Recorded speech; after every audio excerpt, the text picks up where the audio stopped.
Hey guys, I'm at the Hoysaleswara temple in India, and here you can see a spectacular carving that debunks history. You can clearly see that this man is holding a telescope, and without a doubt, this is a telescope. It is cylindrical with a smaller end near the eyepiece and gradually becomes larger on the other side.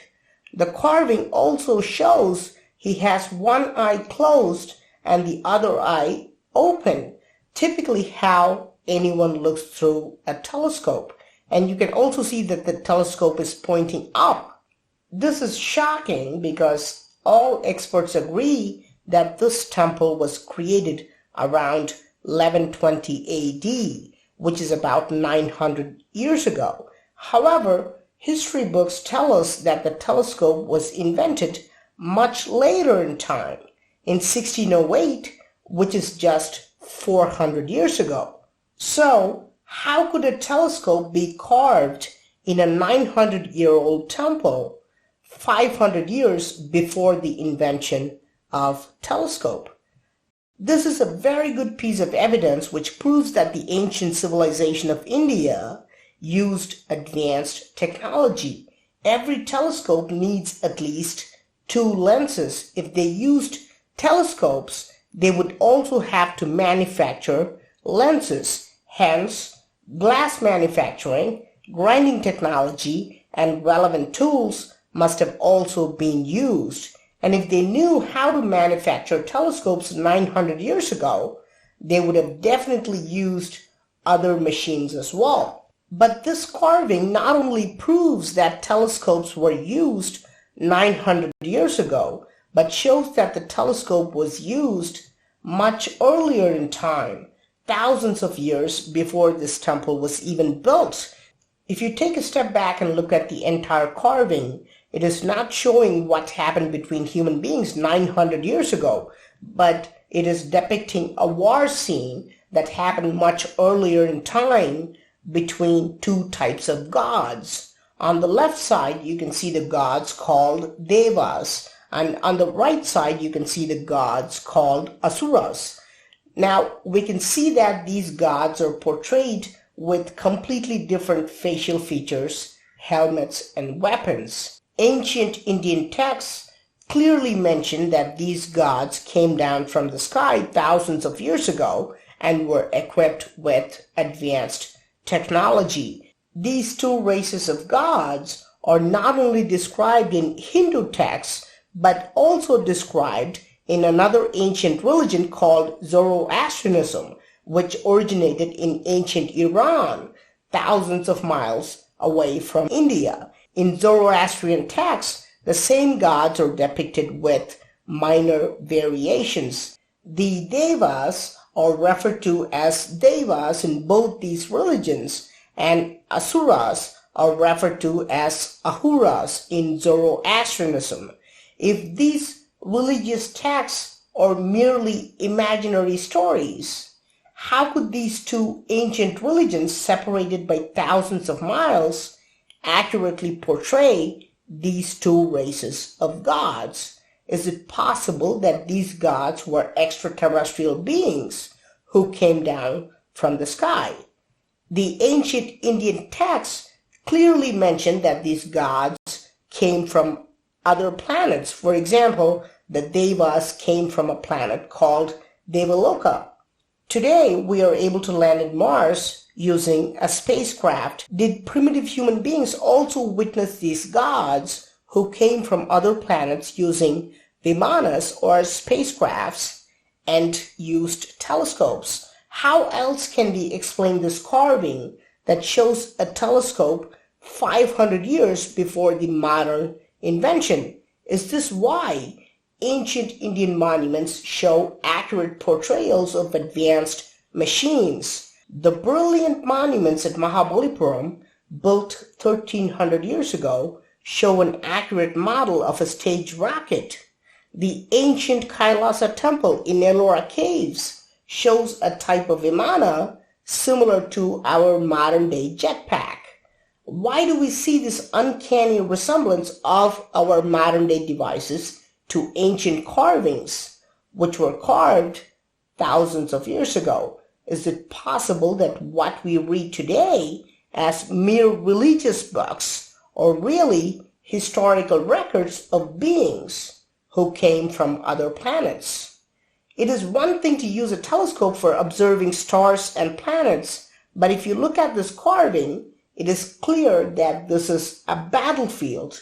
We can see that the devas are all holding shields and weapons, and if you look at their legs, you can see they are perfectly aligned, showing their tactical formation. So why would anyone need a telescope in a battlefield? Let's look to the right and see if we can find the answer to this question. Here's their leader shown on a chariot. It's a shame that this sculpture was destroyed by foreign invaders, so we can't see all the details, but we can see that this deva is holding a rod-like device which releases multiple missiles into the air. Today, we use the same technology. We call this equipment as multiple rocket launchers, capable of releasing many rockets at once. Again, if you compare the carvings of these missiles to our modern-day missiles, they look identical. In fact, ancient Indian texts clearly mention that gods used weapons called astras, which were more advanced than what we even have today. Many experts claim that astras simply mean arrows. However, the astras shown here clearly prove that they are not arrows. Arrows have to be long and thin to travel. These are too thick to be arrows. These carvings don't have a pointed edge. They have a rounded head like a modern-day missile. To the right of the missiles, we can see the asuras. Of course, the actual space between these two armies has been cut off because there's no way to show the actual distance in a single carving. When we understand the magnitude of the weapons, we can understand why this deva is using a telescope. The gods were not fighting with swords and spears. They were using missiles and aerial attacks in the warfare. So a telescope would have been necessary to look up and see if any vimanas or astras are being deployed by the enemy. Now, what would have happened when primitive human beings witnessed the arrival of these gods and watched them use these advanced gadgets?